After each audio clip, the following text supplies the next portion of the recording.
Good morning. This is Dr. Brady speaking, and you're watching the Break It Down show. Yeah, this is great. At one point in my life, if I'd taken that branch and stuck on it, I might have become my mom got me into forensic psychology when I was in There you college. go. And Okay. and the Zodiac killer killed people right Yes. in my neighborhood. Yeah, And so I've exactly. always been fascinated by these minds, these people that do these things, whether it's mass, serial, one-time cataclysmic thing. We had Howard Bloom. Do you know Howard Bloom, the guy who wrote the book about the murders up in Idaho that they're about to send to trial now with the Koberger murders? No, I don't know him, but yeah, I mean that's another intriguing case. I mean, Yeah, yeah, Kohlberger did study criminology. he did. He did. But And there is essentially no evidence. I mean, there is some touch DNA on a knife sheath. right. And so you're talking a tiny bit of cells, that, oh That's my right. gosh. I mean, that'd be the whole case really right there. Maybe some cell phone tower stuff, but that's all. All of that is like, I don't know. Maybe you guys cheated, kind of thing. It's crazy. That's right. What got you into this line of work of examining these? We're going to talk about, Mangione. We'll talk about Sirhan, Oswald, all these guys. But what got you into this in the first place? I think it was the same interest you had, what you just explained.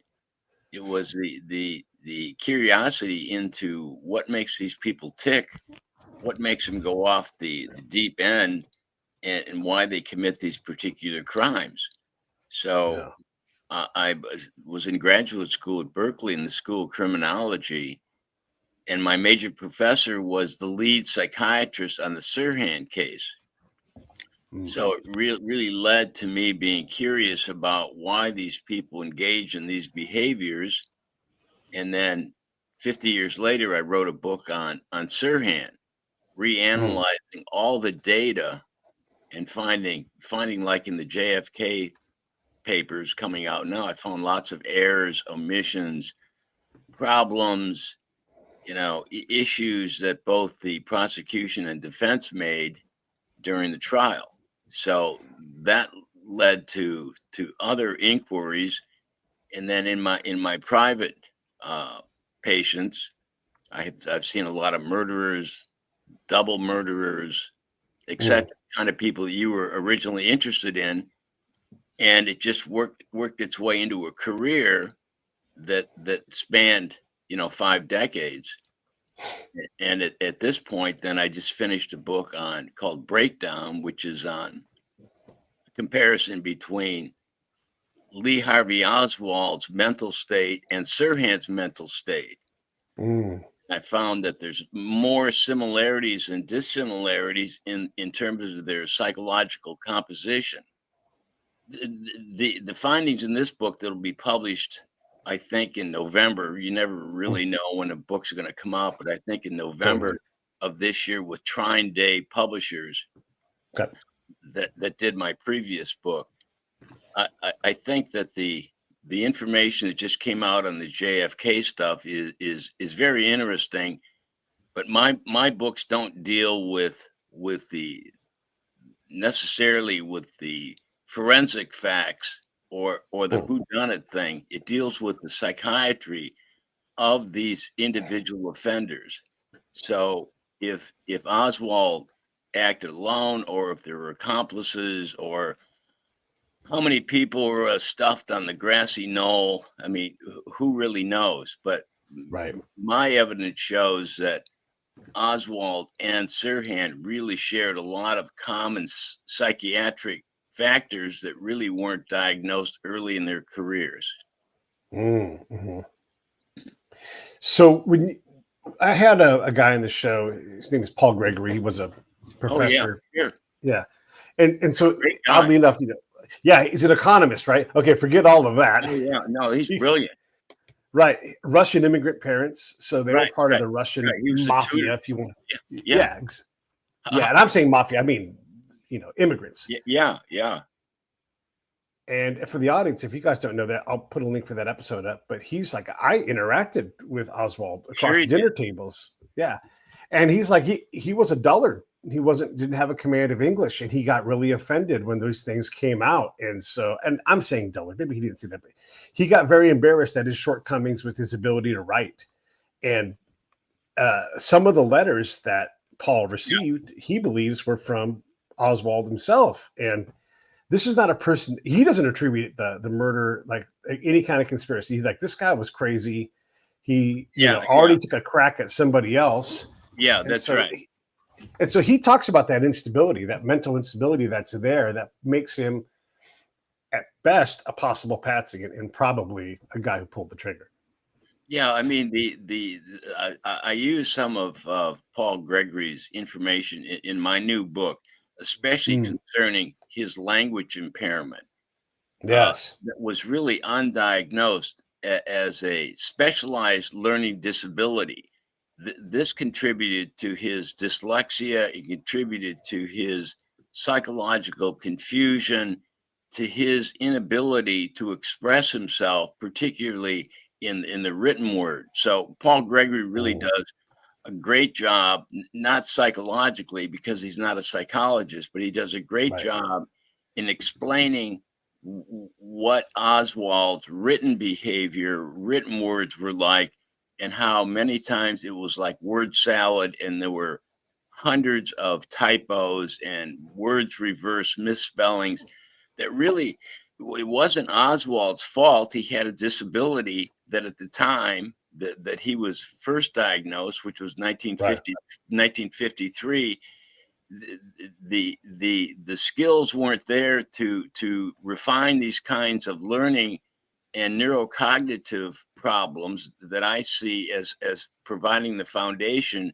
for his later psychopathic behavior and criminal behavior, which was strongly aided by his crazy mother, Marguerite, because Marguerite infused a lot of this antisocial behavior into her son that really came from her own, from within herself, and her own personal psychology that was marked by paranoia, suspiciousness of other people, her feeling downtrodden, that she was a victim of society. So she had a lot of baggage to carry it's called induced delusional disorder.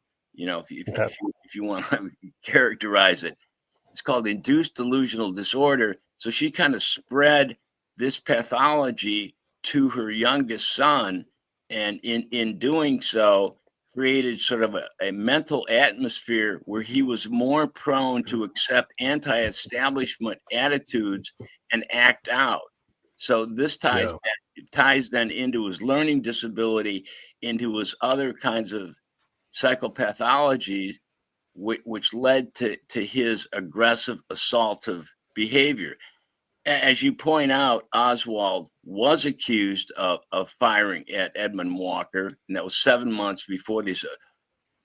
He probably did that. He certainly expressed that guilt to Marina, his wife, that he was the person that shot at Walker, and then 7 months later, he's the accused assassin of the president of the United States.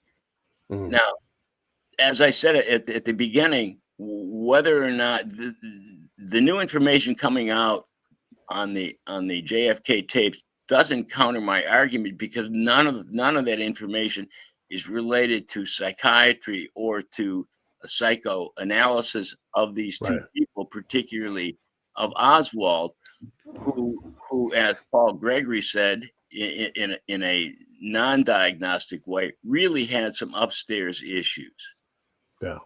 Yeah. Well, I love that you read that book, because it's easy. There's so many books that you could read about it, but here's first account. Yeah, my book shines a lot of light.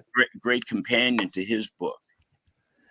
Which book is your book? Is this is Breakdown? That's the new book published by Trine Day. That's coming out maybe in November, right? Maybe, yeah. Keep our fingers crossed. Maybe in November. we get all the details and the cover done and stuff. So. But I'm really glad you had that interview with Dr. Gregory, because he was a great source of anecdotal information that I kind of put together as a pattern to explain Oswald's specialized learning disorder, that's what he would be diagnosed with today. It's not Mhm. just dyslexia. It goes further because it weakens his connections to some extent to reality. It changes his ability to think, process information. So if you have a neurocognitive problem, an issue that processing new information, such as the difference between right and wrong, becomes very vague. Mm. I was wondering, so in my life right now, we've got someone that has a pretty bad case of dementia, but still have functioning, right? And so it's hard for them to, um, they do dementia things.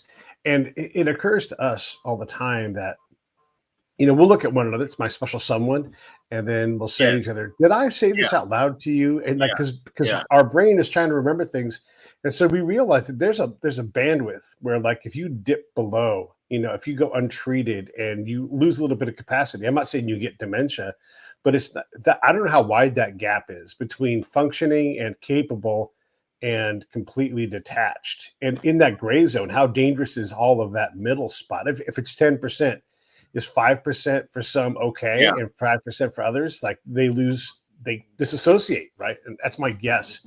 How accurate is that reading that No, no, I everybody's sort of close to a break at all times, depending on yeah, the stress and their health? no, I think that's a good guess. The real issue is that once these undiagnosed conditions exist, then it kind of compounds itself. So Mm, it leads to other kinds of weakness in judgment, questioning your own viability, existential issues like who am I? So with Oswald and lots of cases like this, it really mutates into a kind of an overcompensatory behavior where you want to prove yourself that regardless mm, of what these people say, I can't spell, I can't write, in his case, he couldn't do either in either Russian or English. So I mean, he kind of flumocks both of those languages. So one reaction to that is overcompensation. That I'll show the mm, world that I'm really somebody. So his one Marina kept constantly saying, or that he wanted to be a real man. She told the Warren Commission report that he wanted to assert himself to be an important person in American history. Well, he became an infamous person in American history, and my theory is that part of this is based on his loose neurocognitive processing that started very early in life when he really it was almost unfair because he couldn't interpret the same reality that everybody else did. Then he had mm. the added influence of his mother's induced delusional disorder that really set him off the track and allowed him to have a susceptibility to violating rules, standards, mores of society. Boy, So, yeah. so what you It, say is true with the dementia patient. It's the same kind of thing where they're going to become angry. They'll reach out, grab things. I can do it. Don't worry about it. Even though they've been falling down, even though they can't remember anything. right. So there's this overcompensation that they use, and this was certainly evident with Oswald. Yeah. It's when you think about these things, and by the way, he's 24. And He's in his 24. 24 years, his adult years, not that many of them, he had experienced a lot of failure, a lot of fits and starts. Didn't work out in the Marines, went to Russia, fell in love with that idea, didn't work out. And, it's That's right. easy to That's see. right. That's right. Yeah. Someone that age might be like, well, there's nothing left for me, even though they've got decades ahead of them to figure something out. Not everybody knows where they're going when they're 24. Most people don't. Yeah. You and I probably didn't, but I mean, No. I was at Berkeley studying about Oswald at that time. Right. Yeah, I kind of had some idea. With Yeah. with with Oswald and some of these other killers, there's also the concept of self-sabotage. So Mm, with Oswald, he more or less, besides having his learning disability, besides having the negative impact of his mother, he also self-sabotaged himself. He violated rules. He got caught. He was as Paul Gregory might affirm, he was a compulsive liar in things where he would get caught and then later blamed. He shot himself when he was on a military base in Japan with a gun, dropped the gun, shot himself in the elbow. Another self-sabotaging situation, which goes to trying to answer the question, really, who am I and why can't I get anywhere? Well, you've got two things working against you.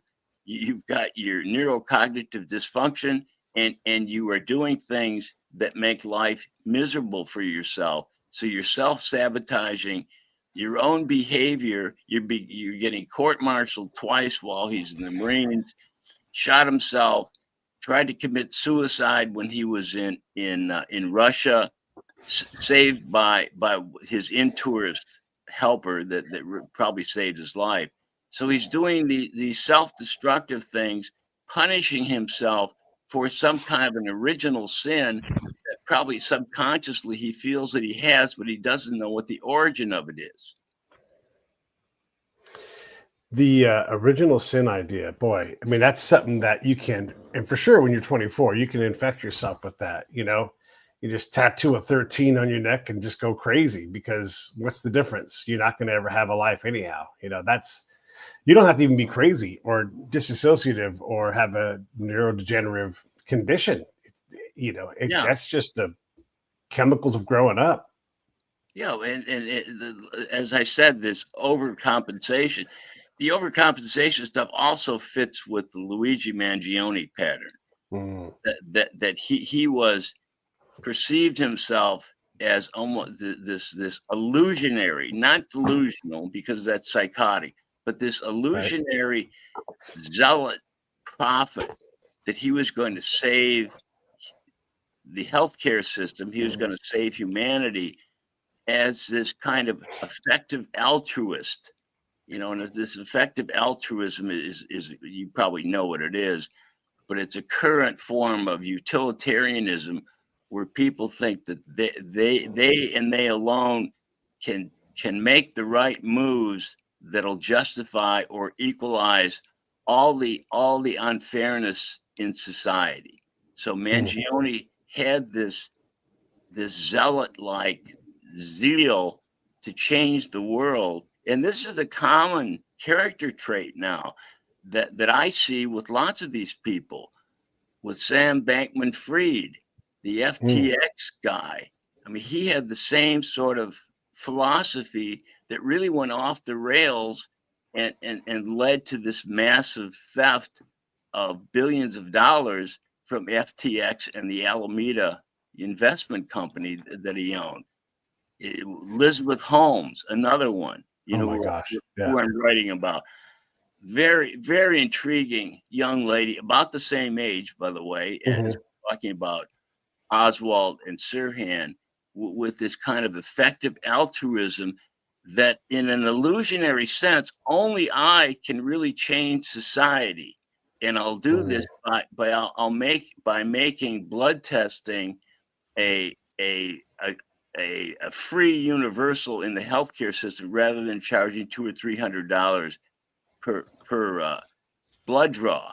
So she had the same kind of illusionary fantasies that she was really going to change things using this umbrella of effective altruism, the same principle that Mangione had currently, that he was going to change society. He was going to reverse what he saw as the power elite controlling society. So then he took his steps and justified his own behavior in his later manifesto, which is really kind of interesting, because that's very inculpatory. It's going to lead to the jury hearing him in his own words that he thought that the CEO of the healthcare company should be whacked. It's pretty, Yeah. pretty That's detrimental to his defense. yeah. Talk about testifying against yourself, you know? I mean, that's Yeah, I mean that's exactly right. I mean the same thing happened in the Sirhan case where he left this mm, massive diary, RFK must die diary, in which he said that Robert Kennedy must die. I can't wait to kill him. I'll shoot him.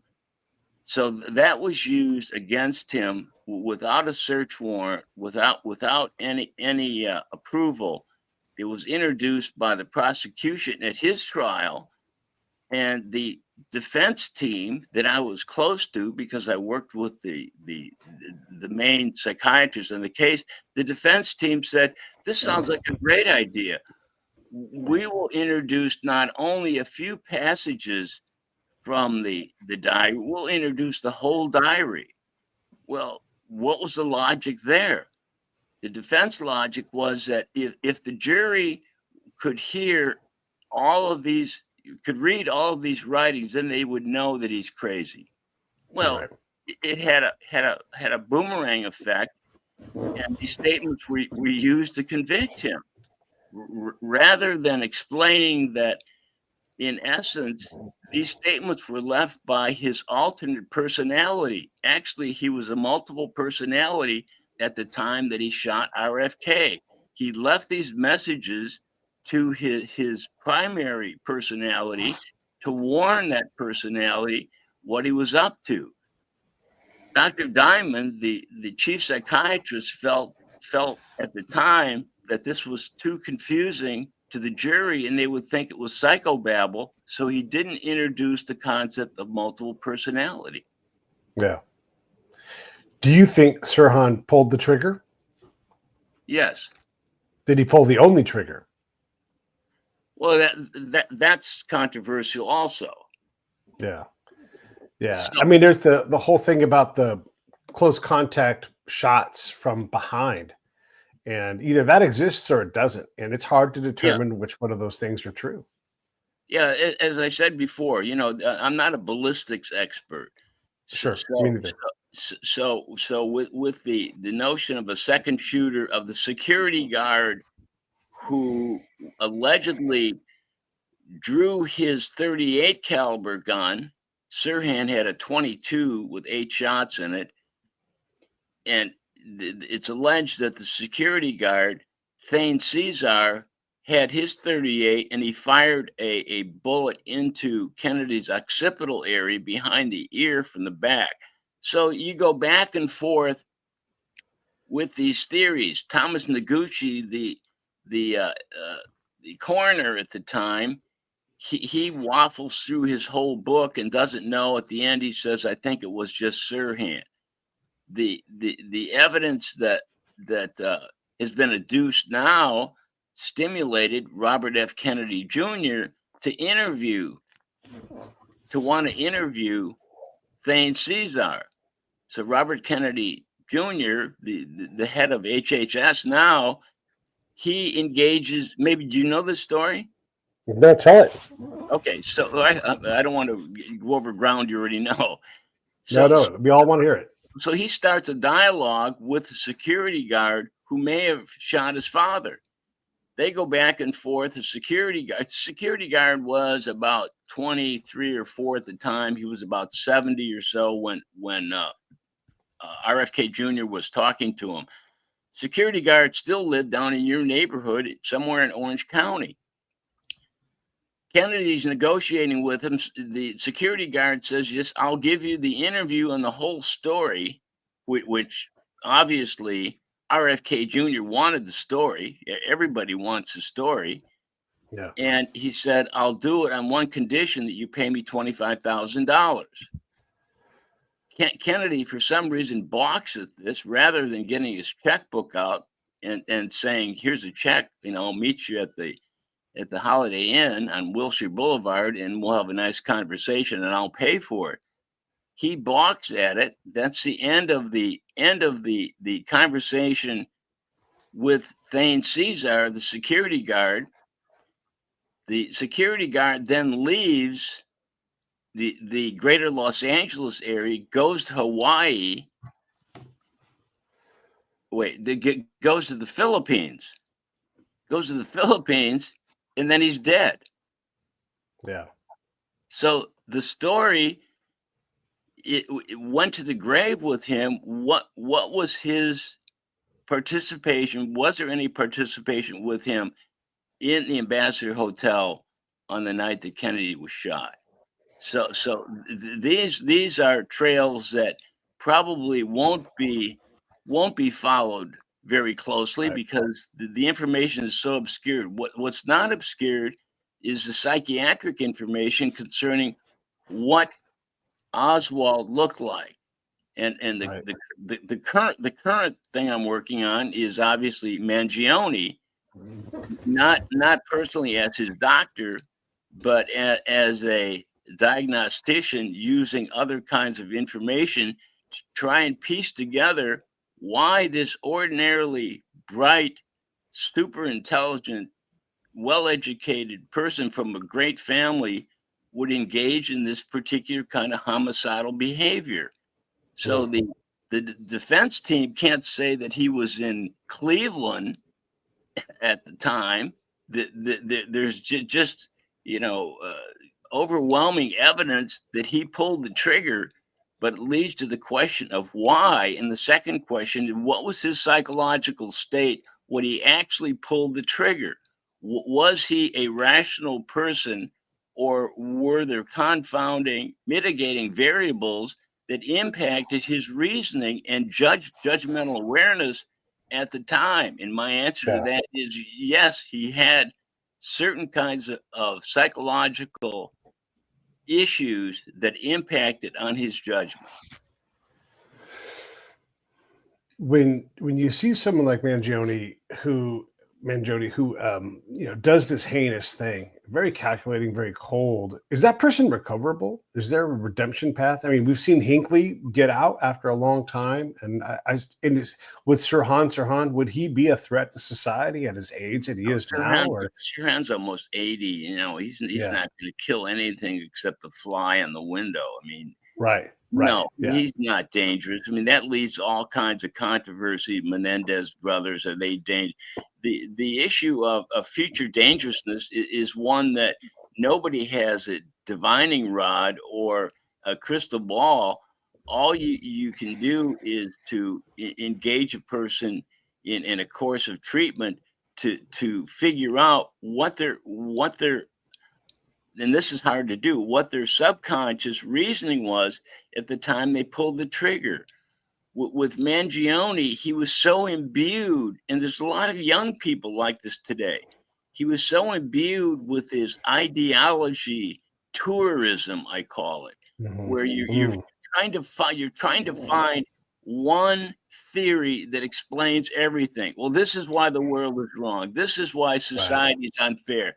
This is why the power elite, C. Wright Mills' stuff.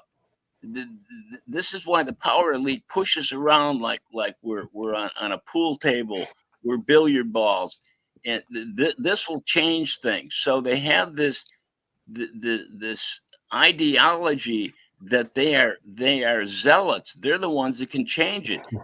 With Mangione, he acquires this in partially from Ted Kaczynski.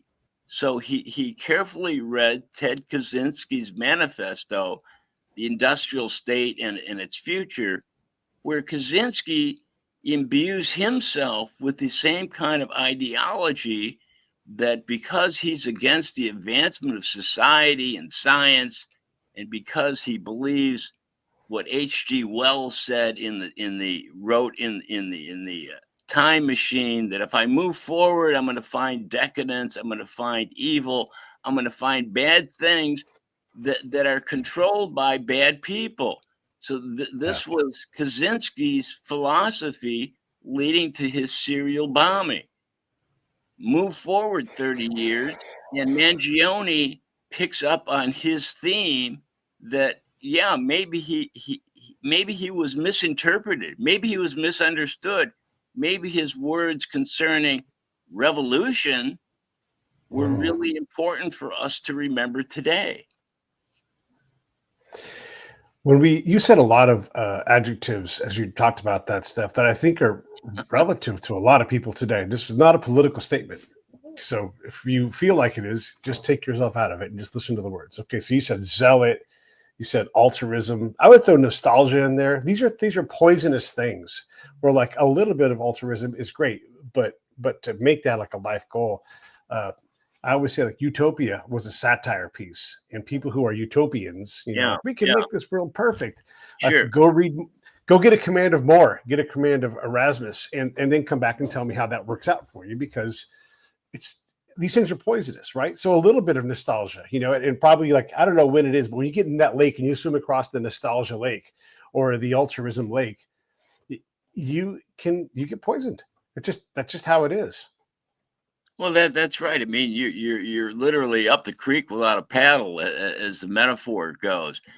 Yeah. But with these people, then they develop this obsessional commitment to their own validity as trailblazers, that they can justify everything that they do. So this ties into a Machiavellian sense that we can justify whatever means we use because the ends are legitimate.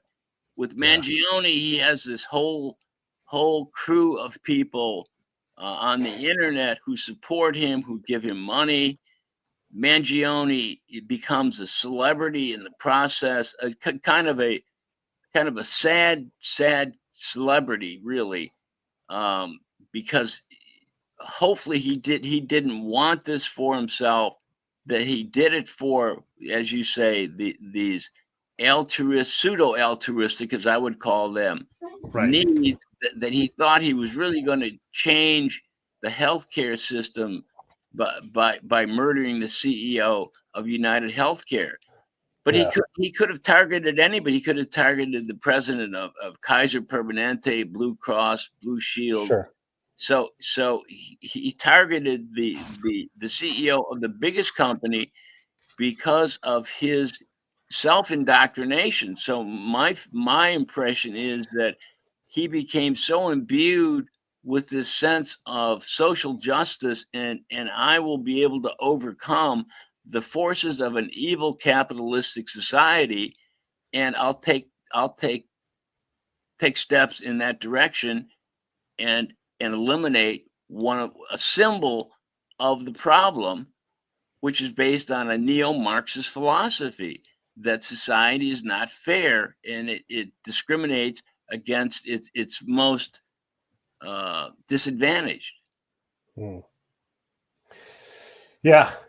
When you're someone who celebrates Mangione's stuff, whether you think he's handsome and has great abs, or like, I don't like that he murdered somebody, but I like that he murdered somebody. These folks, and again, this goes into one of these adjectives, like, I'm an activist, and I think activism also is poisonous. Where like activists, this was Pete saying this, but they tend to not know when they've won, and so they just go and they're like, no, 0 is the goal, 0. Like, hey, easy. We got a little better. Let's pick a different thing that needs some help. But they can't. They just latch on and they become zealots. And I think that these things are synonymous, activism and zealots. They tend to, it's like, I don't know, Plato or somebody, like, where you evolve to the next thing. Like right now you're an activist and now you're a zealot, and you don't notice that you transition to this thing. And so when someone like Mangione, who's further up the scale, when he kills somebody, the zealots are like, yay! And you're thinking, oh my God, like, how many people are capable of doing this, and what prevents them from becoming the next Mangione? Yeah, I mean, I think that's a really good point. The point relates to absolutism. So when is it absolutely enough, and that we have made changes, rather than engaging in a revolutionary act? And that's what Mangione, he endorsed Kaczynski's revolutionary aspect.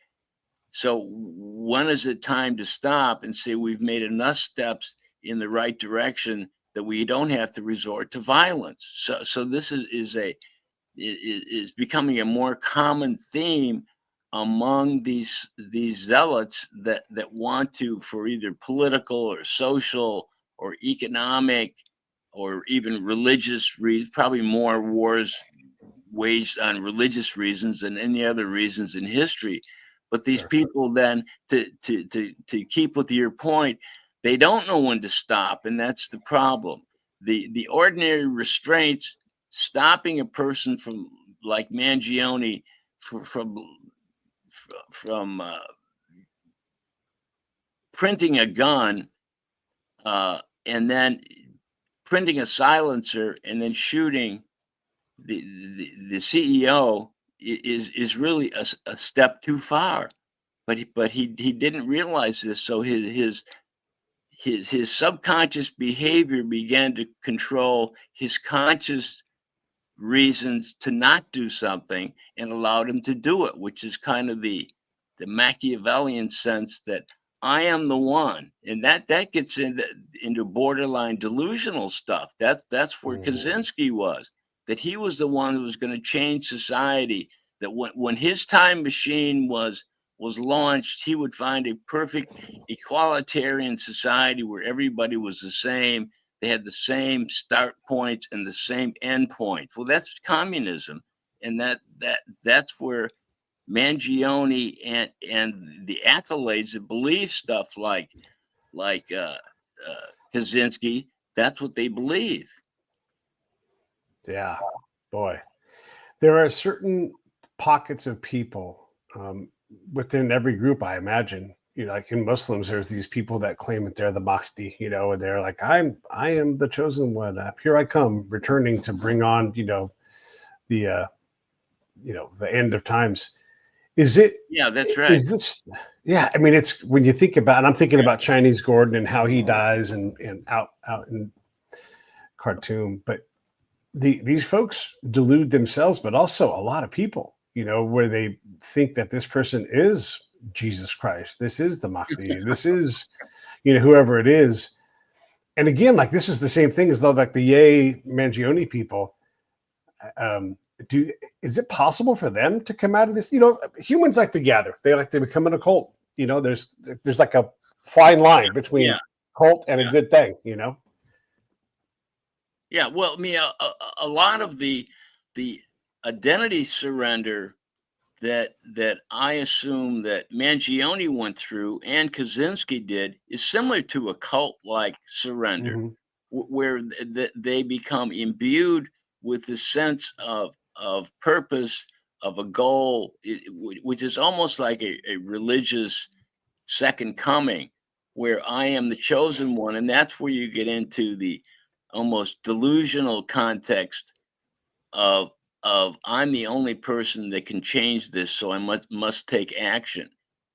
The second part is that it's curious to see the identification of certain people. Maybe they're kind of mentally challenged that identify with these kinds of people, and through history we see this all the time, that people are drawn to this kind of thing.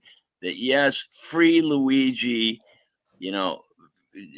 free Mahmoud Kali, the guy from Colombia that was not a citizen and spewing this Hamas propaganda. Free him, free everybody, without really thinking through what their motives were and what would you do in the same situation. Yeah. Would you bet your life that person is not going to commit another crime at that scale? And literally bet your life, like, if this person does this, you're vouching for them, you and that person will have to answer for it, but you're going to go first. Are you now ready to release that person? And that's a sobering thought, when you're actually betting your physical life. Yeah, I think it's the sobering thought that Mangione's legal team is going to have to explore. So obviously they're going to have to come up with some variant of a psychiatric defense. Probably the most apropos or fitting psychiatric defense would be diminished capacity. And diminished capacity is what Dr. Diamond at Berkeley pioneered in the 1950s and 60s, and it was a doctrine that he tried to use with Sirhan, that saying that if you are insane, that doesn't mean you lack responsibility. If you're sane, it means you're totally responsible. So diminished capacity, as applies in New York state law, parcels out responsibility along a continuum.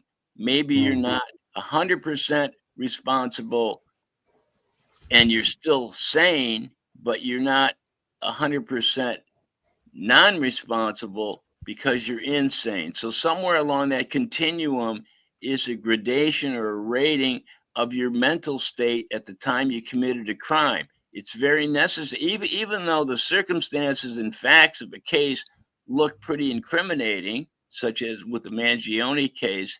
It doesn't mean it meets the second and most important criteria in a crime, which is the mental state of the crime, called mens rea. The mental state, the mental readiness to really know what you're doing beyond just knowing the difference between right and wrong, that your judgment was so vitiated, changed, altered, and modified that something was different about your behavior from the ordinary rational person that wouldn't take a gun and shoot the president or the CEO of a healthcare company. Right. Yeah. When Koberger, who goes back to the crime scene, before it's a crime scene, when he's contemplating, he's got the die in his hand and he's trying to not throw it across the river, or maybe he's trying to throw it across the river and has it, whatever side he's on, is he fighting for the good, or is he, desperately trying to actually make the bad decision? When Mangione finally decides to raise his arm, these are moments where like other people step back in those preceding steps. Yeah, that's and right. They go, Sure. Is there any idea like what percentage of the people raise their arm as opposed to, I'm fucking crazy, I'm not doing that, I'm going to go live my life, why do I care? The brink, how many people walk back from the, and even brink adjacent, how many people walk back from that? Yeah, but it depends on how impactful these subtle messages are and how susceptible you are to accepting them, that you're special, that you are the savior, that you're the ideologue that is capable of changing things.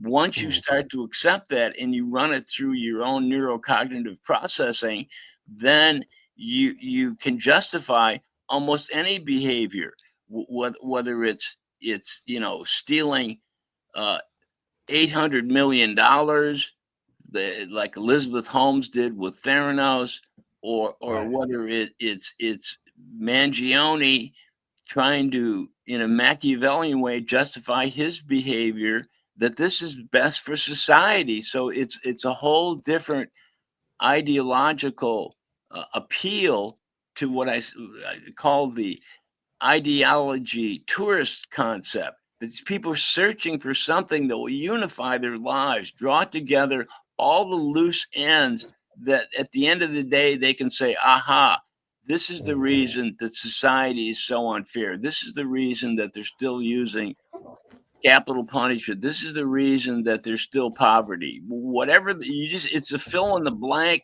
theory. Yeah. At the end of the sentence, you fill in the blank and fill in your own pet project to be justified, regardless of what the means were. So with Mangione, when he talks about Kaczynski's manifesto, he said, well, yes, maybe Kaczynski was right that revolution is the way to go. Well, the first step in revolution is to pick up arms and go after the perceived enemy. So there's a paranoia concept in what Mangione did. He's bombarded by these particular messages. He's overcompensating to try and stand out and be this semi-political economic figure in society. And above all, he thinks might is right, that he has the answers. So there's also this narcissistic phenomenon that I'm the one, I'm the chosen one. That's pure narcissism. that you level all the counter arguments, and you only accept those that are consistent with your viewpoint. So that's narcissist, can't accept criticism, always are right. They have the right picture of society, of the world, of their worldview, and nobody can challenge it. That's Mangione. So I think that his defense team, when they hire the right psychiatric team, that they're going to have to approach his case from a standpoint of diminished capacity or other quasi psychiatric defense that doesn't involve the psychotic experience.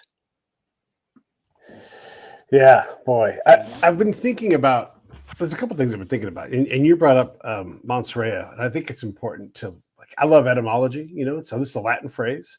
And Yes. I guess to just really loosely transliterate it, it means like, what's he really thinking? Like where his state of mind is what it means, right? And so where is it, in terms of how guilty is he, and how absolved of guilt is he, right?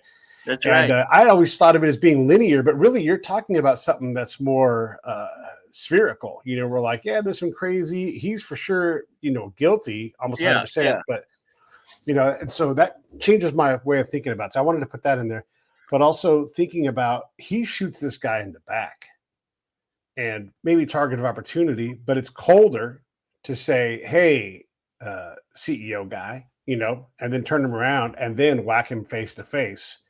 There's something in there. Is that any part of the defense? Like, has he got an internal struggle he can show? Why does he shoot a guy in the back? Or is that worse because he's like, I don't even care. It's that I don't even care if they know. What are your thoughts on that?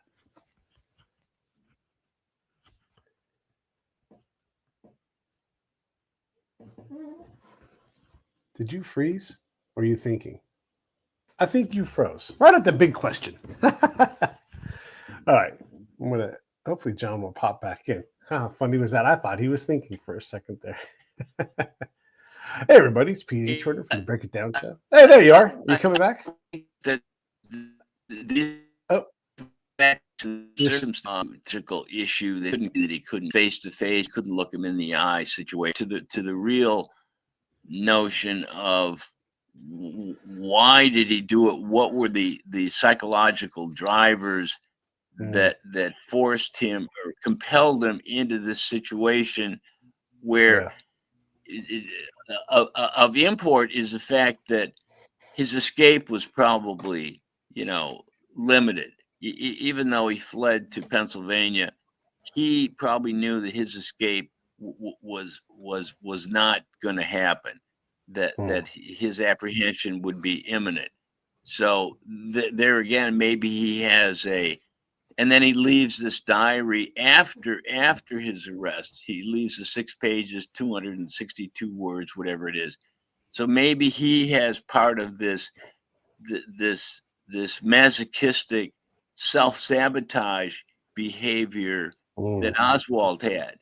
The same thing. He's leaving breadcrumbs, a breadcrumb trail to himself. He's self-sabotaging his behavior, which may be a sign of kind of a subconscious appeal to his own guilt.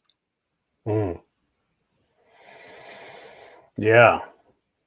Man, I don't want to get too far this like the psychology thing, because now you got me thinking about, right. There's an internal struggle. Yeah, it's interesting. By the way, you froze up right when I asked that question, and so I missed the first part of it. But I guess we'll just get back to that another time. So, when we think about, did you have anything to say on Montserrat and like talking about it in terms of being less on a spectrum and more like a spherical thing? Does that make sense at all, or no? Yeah, I think so, because our entire life is based on our judgments, collective judgments every day. If something interrupts that rational process and leads to a criminal indictment such as Mangione, then that becomes a factor that plays into his defense, because he really has no other defense. If that happens, then he's facing 1 first-degree murder charge, 2 second-degree murder charges, and then assorted weapons violations in New York. He's also facing the death penalty with a federal charge, and then he's facing lesser charges in Pennsylvania. With the 3 murder charges in New York, the prosecution has to establish that his mental state was such that he could rationally appreciate and judge his awareness at the time of the crime. The defense's situation, the defense's position, using diminished capacity might be, I mean, I don't know, I'm not speaking from his expert defense counsel, but might be that because of mental duress, because of these other factors, because of this occult like surrender that you bring up, that he is less responsible for his behavior than a person that didn't have these factors evident, which could reduce the charges to perhaps first-degree manslaughter, and then lead to a plea bargain that would be 15 to life, and he could be out in 15 years, rather than having a life sentence or 40 years in prison. So I think that the defense has to work around some amenable defense strategy that will allow them to vitiate the first and second degree murder charges to a lower charge and then plead out. Yeah. I'm not really for the death penalty, except for when I am. And this is one of those cases where I think it's, like if it's there's so many times when I'm just not comfortable with it. And there are too many times when DNA exonerates somebody, even if there's chicanery in the DNA evidence. Right. But like the guy that, I'm not even gonna say the guy's name, but the guy that hooked up a black dude to his truck and drove him to death back in, I think it was the 90s. That guy got executed and nobody had a problem with that. The same night there was a candlelight vigil for another guy who was going to set to be executed, I think in Tennessee. This is like that dichotomy of like, for sure, death penalty warranted. This other one, gosh, we're just not sure. Right. But I think Mangione falls into, without having the trial and presuming innocence and all that, I think it's appropriate that he has that charge hanging over his head. And I guess with that, I would say this. I did a whole series of shows on people that had committed murder and other life in prison kinds of crimes. Yeah. And San Quentin is particularly good at rehabbing people professionally. And the people who aren't criminals who go in there to work with these guys, a number of them said, these are the most well-adjusted people I've ever met. These are young folks, so they don't know everybody in the world, but they work in the startup world. They're like, everybody else here is on Adderall. They're crazy. Yeah. And these guys that have been forced to deal with, not all of them, but the ones that they were encountering, forced to deal with their crimes. And I've interviewed these guys too. You're like, this is a very rational, sane person that I would imagine is never going to harm anybody again. They put themselves in a situation. And one of the smartest things I heard was a guy named Shaka Senghor. He's like, I didn't know any murderers in prison. I knew people that had killed people, but these were murderers. These were people that had a violent thing, had this horrible upbringing, and it resulted in this violence.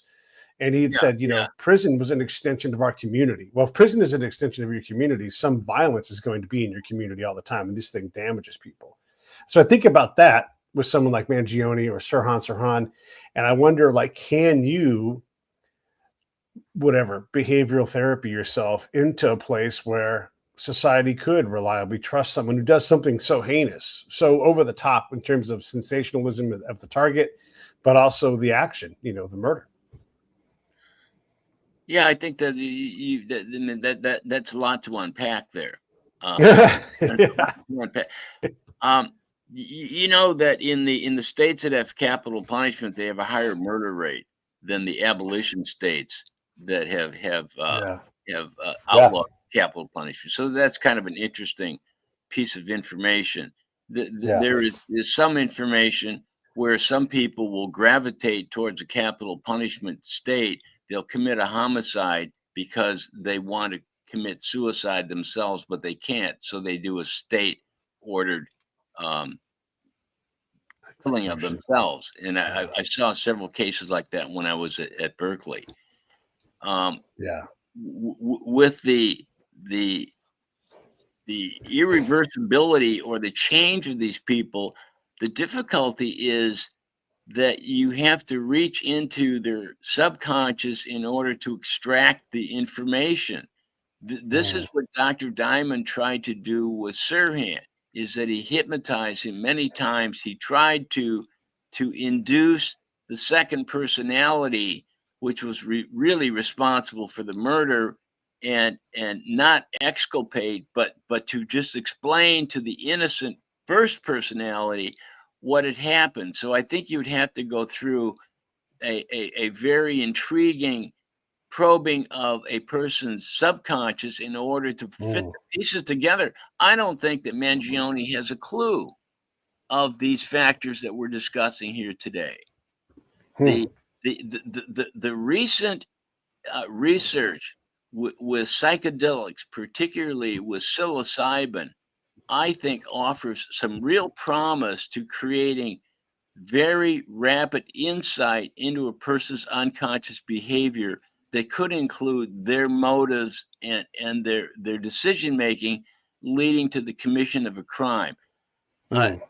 This obviously was started, quite a while ago with Timothy Leary in the LSD studies in Massachusetts prison, where he claims that, and I heard him speak to say this, he claims that there was great insight induced into criminals' behavior to reduce their recidivism and their impulses to do bad things after they had been guided through LSD trips. The psilocybin research now, I think, is really uncovering a lot of information that could be used as a prophylaxis, as a way to insulate and change people and get to their real motives. I think you had a great experience of interviewing those people at San Quentin. I taught a few classes at San Quentin.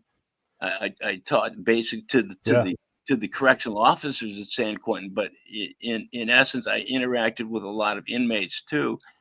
And at that time, I didn't have the same training and understanding of how you can reach these people. But I think with a psychedelic approach, along with guided imagery and an implosive therapy, where they realize and go back to the scene of the crime and realize that their justifications for this were really based on erroneous material that they told themselves, that I think you could go a long way towards rehabilitation of these people. With Eric and Lyle Menendez, there you got a great case where you've got Governor Newsom that's struggling with this. There's no question he took on a lot by trying to evaluate the future dangerousness of these two brothers, who probably are political prisoners at this point after 35 years of being incarcerated.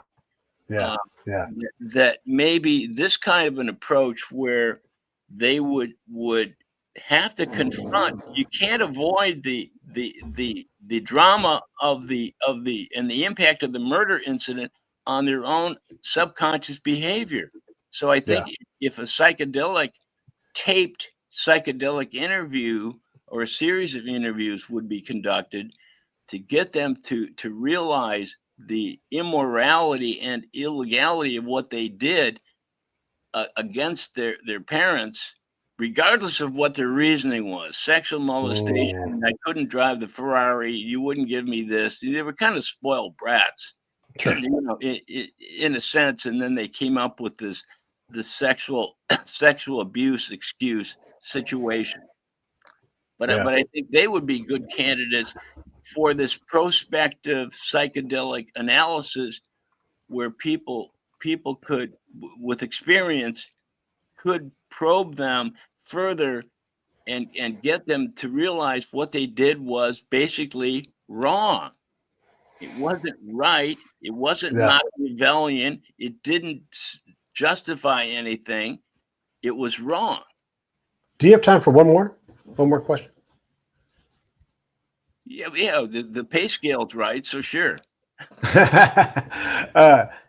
Ken Bianchi, eligible to be considered for parole this year. Here's a guy who faked according to what we know right now, faked his split personality disorder. So, what are your thoughts on Ken Bianchi? And if he gets in front of that parole board, I mean, how on earth does that guy get out? Is it even possible? Why do we even? Okay, I mean, so, he has so to. look, Yes, right. look, Yeah. you got to have me back, Pete, to talk Okay. about Okay. Okay. the Bianchi case, because I've written about that in my new book, Breakdown, where Okay. Okay. Bianchi Let's is a save it. very, very interesting person who was controlled with this induced delusional disorder through many years of not brainwashing, but of encouraging his psychopathic sexual deviance. So, but there's a whole thing plus the intervention of Vera Lynn, the third person in the party that was going to prove that Bianchi was not guilty, because there was another trailside murder committed in Spokane. It's a very intriguing story. Yeah. Okay. We'll come back to that. You know about Vera Lynn, right? Oh, sure. Oh, sure. Yeah. All this stuff is fascinating to me. So it's, well, so your book is in the, go ahead. No, I'm just saying you are very well read in this area. You know, you should have pursued your credentials in forensic psychology, and I would have hired you as an assistant. Oh man, is it my command of Latin that's crappy? No. Well, thank you for the compliment. Cogito ergo sum. Yeah. So yeah, well, in growing up in the shadow of these Zodiac killings, you know, I mean, from my back window to the killing in December of '68 or whatever that was, that's a mile and a half of open field, you know, and that road, we would hang out on that road all the time, doing things, scaring each other, all kind of stuff. And so when you are by a historic place like that, and just around the corner, not even a mile away from that, is the Blue Rock Springs killings. Yeah, and we all went to Berryessa. So, you know, I mean, I've been on that intersection where Paul Snine gets shot, not because I was trying to be there, just because of day-to-day stuff, right? And so these things, if they fascinate you, and it's not like I'm hunting these things, I was around it, and you know, it's interesting. So, well, let's wrap it up. I want to have you back on for sure. I also want to talk about the connection between our quantum entanglement, because we, you know, as we learn more from science that we have less free will than we imagined, maybe there's something with that too. So I'd like to talk about that in the future. Everybody go to, let me take down the Paul Gregory thing. Let me put your book up here.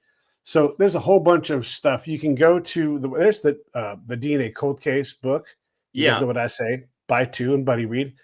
There's the website. That's where all the resources are. And we're going to have John back real soon. I thank you for coming on the show, man. Really fascinating. We could talk easily for 2 more hours, but we got to let each other go and have lunch. Absolutely. So, and also those books are available on TrineDayPublishers.com. Trine Day Publishers. So thanks for the very inquisitive questions and interview. I really appreciated it. Yeah, likewise. All right, hang on. I'll come back and say goodbye to everybody else. I'll see you this evening for another show. Thank you. All right.